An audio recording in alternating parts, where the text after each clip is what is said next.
तौसीफ रज़ा और आप देख रहे हैं हमारा चैनल देश टाइम्स।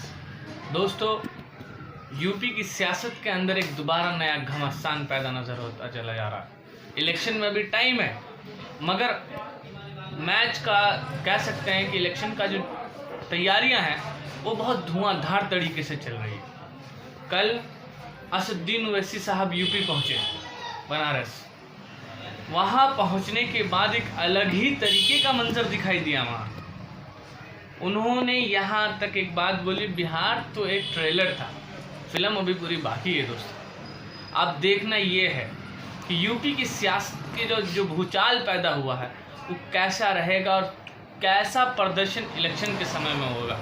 युवाओं ने उसमें खूब जोर और शोर से हिस्सा लिया। असदुद्दीन ओवैसी साहब का बहुत बेहतरीन तरीके से वहाँ स्वागत और इस्तकबाल किया गया और लोगों ने अपना जो है काफ़ी ज़्यादा मुजाहिरा दिखाया, अपने काफ़ी ज़्यादा एक यूनिटी के तौर पे। और जितने लोगों के साथ 7-8 पार्टीज़ हैं उनके साथ जो है उनका गठबंधन अलायंस हुआ है, तो वो उन सभी के कार्यकर्ता और मेंबर्स थे। अब देखना ये है, मगर सबसे बड़ी बात यह है कि योगी जी, उत्तर प्रदेश जो योगी जी का गढ़ माना जाता है, क्या वहाँ वो असदुद्दीन ओवैसी साहब सफल हो पाएंगे? अगर सफल हो जाते हैं तो हैदराबाद, बिहार और तीसरा ऐसा बड़ा स्टेट यूपी के अंदर भी, उनकी जो हिंदुस्तान का सबसे बड़ा स्टेट उत्तर प्रदेश है, उसके अंदर भी जो है असदुद्दीन ओवैसी साहब ने अगर अपना कदम और कब्ज़ा जमा लिया तो ये वक्त दूर नहीं है कि वो एक अच्छे और इंटरनेशनल पार्टी के तौर पे वो उभरेंगे। दोस्तों, देखना बस यही है कि क्या असदुद्दीन ओवैसी साहब ने जिस तरीके से किंग मेकर का रोल प्ले बिहार के अंदर किया था, उसी तरीके से क्या यूपी के अंदर भी कर पाएंगे, क्या बंगाल के अंदर भी कर पाएंगे? बंगाल की राजनीति में भी एक अलग ही तरीके का मैदान खुला हुआ है, भूचाल सा पैदा हो रहा है, क्योंकि असदुद्दीन ओवैसी साहब का जो मुस्लिम वोट है, जो जिनकी उनकी जो नींव जिस बुनियाद पे है, अक़लियती समाज, मुस्लिम समाज और अति पिछड़े लोग जो हैं, आदिवासी लोग जो हैं, मजलूम और मुफलिसों जो हैं, वो उन लोगों के साथ जो है उन लोगों के हक और सच्चाई और हक तलफी की बात करते हैं जहाँ, तो उन लोगों के साथ जो अक़लियती और निचली और पिछड़े बैकवर्ड फॉरवर्ड लोग जो हैं, क्या उनके साथ उनका साथ दे पाएंगे?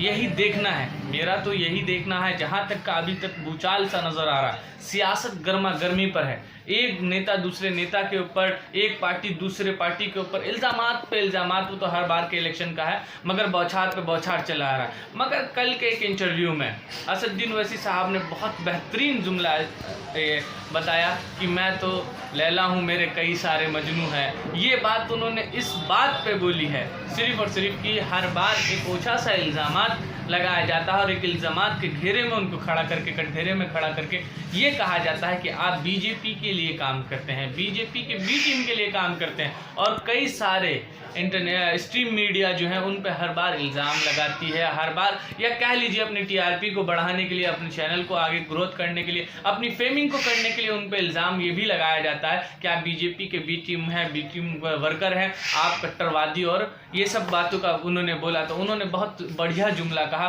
कि मैं लैला हूँ, मेरे बहुत सारे मजनू हैं, क्या जा सकता है इसमें? मेरा तो कोई गुनाह है नहीं जो मैं, मतलब मेरे साथ जो लोग हैं, क्योंकि मेरे कंधे पे बंदूक, क्योंकि हमारा ही कंधा एक ऐसा है जो मजबूत है, हमारे कंधे पे ही वो अपने बंदूक को रखना पसंद करते हैं। अब देखना यह है कि क्या यूपी की जिस तरीके से बिहार की सियासत में उन्होंने भूचाल पैदा कर दिया था और एक अलग ही अंदाज और अलग ही रुख और अलग ही मोड़ पैदा हुआ था, बिहार की सियासत में भी उन्होंने अपना नाम इतिहास में दर्ज करा दिया। और क्या वो यूपी में, उत्तर प्रदेश के अंदर भी 2022 में जो इलेक्शन होना, वहाँ भी क्या वो अपनी बात को पूरी की पूरी तय कर पाएंगे कि नहीं? और बहुत सारा सा अंदाज़ा भी लगाया जा रहा है कि आजमगढ़ और वाराणसी के जो बड़े बड़े यूपी के अंदर जो बड़े बड़े दिग्गज नेता हैं, बीएसपी और एसपी वगैरह जो भी है, समाजवादी पार्टी, और इन लोगों से भी जो है नेता जो है वो एमआईएम के अंदर जुड़ने वाले हैं या जुड़ सकते हैं, ऐसा संकेत और आसार नज़र आ रहे हैं। अब देखने में बस यही है कि क्या इस तरीके की सियासत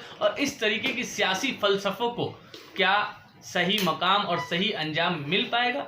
देखना यही बाकी है कि क्या असदुद्दीन ओवैसी साहब अपनी पार्टी को मजबूत कर पाएंगे, वहाँ भी अपना कदम जमा पाएंगे। देखना बस यही बाकी है कि क्या जिस तरीके से उन्होंने बिहार के मूवमेंट के अंदर अपनी हिस्सेदारी को और अपनी काबिलियत को दर्ज कराया, क्या उसी तरीके से बिहार के अंदर भी हो पाएगा? यूपी के अंदर जिस तरीके से बिहार के अंदर हुआ, क्या उस तरीके से यूपी में भी होगा? क्या उसी तरीके से बंगाल के अंदर भी होगा? अब यहाँ पे और भी मैं एक बात और बता दूं, बंगाल की सियासत की भी बात की जाए तो बंगाल की सियासत में भी बहुत सारा दाव पेच खेला जा रहा है। कई सारे ऐसे अन्य बीजेपी, टीएमसी और अदर पार्टीज जो हैं, ये सारे के सारे अपने कदम को मजबूत करने में, जोड़ने में और लोगों को अपनी तरफ अट्रैक्ट करने में एड़ी से लेकर चोटी तक का जोड़ लगा दिया है। अब बस देखना यही है कि क्या अन्य पार्टियों के साथ जिस तरीके से हक, और मेरा तो यही मानना है, जो हक और मजलूमों और मुफलिसों के साथ हो, जो अति पिछड़े लोगों के साथ हो, उसी के साथ आप भी हो, जो सच और विकास और इसका काम करे, हक की काम करे और लोगों की मदद करे और लोगों की फलाह और बहबूद के लिए काम करे, उसी का साथ देना ही बेहतर चीज़ है। देखते रहिए दोस्तों देश टाइम्स, और कोई भी अपडेट्स देनी हो, इन्फॉर्मेशन देने हो, आप मेरे चैनल के नीचे कमेंट बॉक्स में कमेंट कर सकते हैं और चैनल को सब्सक्राइब करना ना भूलें, और हक और सच की आवाज़ को बुलंद करने के लिए हमारे चैनल को ज़रूर सब्सक्राइब करें और वीडियो को ज़्यादा से ज़्यादा शेयर करें। Thank you very much.